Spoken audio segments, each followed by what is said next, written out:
இந்த 5 வாழ்க்கை பாடங்களை உங்க மனசுல நல்லா பதிய வச்சுக்கோங்க. ஏன்னா நீங்க இத மறந்தா வாழ்க்கை உங்களுக்கு ரொம்ப கஷ்டமான வழியில ஞாபகப்படுத்தும். 1. தனியா இருக்கிறதுக்கு பயப்படாதீங்க. தனிமையில் தான் கவனம் பிறக்குது. உங்க கனவுகள், உங்க குறிக்கோள்கள், உங்க லட்சியம் மேல கவனம் செலுத்துங்க. 2. உண்மையான ஞானம் என்பது உங்க சந்தோஷத்துக்காக மத்தவங்கள சார்ந்திருக்காம இருக்கிறது தான்.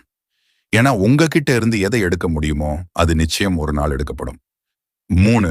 அவங்க உங்கள மதிக்கலைன்னா அந்த இடத்த விட்டு போயிடுங்க. அங்கேயே தங்கி ஒரு பாரமா இருக்கிறத விட ஒரு நல்ல நினைவோட விலகி போறது எவ்வளவு மேல். 4. உங்களுக்கு கிடைக்க வேண்டியது கிடைக்கிற வரைக்கும் பொறுமையா காத்திருக்கிறது ஒரு அசாதாரணமான முதிர்ச்சி. அவசரம் தலைவிதிகளை அழிக்கும். காத்திருத்தல் அதை கூர்மையாக்கும். 5. எந்த உறவையும் கட்டாயப்படுத்தாதீங்க. ஒருத்தருக்கு உங்க கூட இருக்க பிடிக்கலைன்னா கதவை திறந்து அவங்க நல்லா இருங்கன்னு சொல்லி அனுப்பிடுங்க.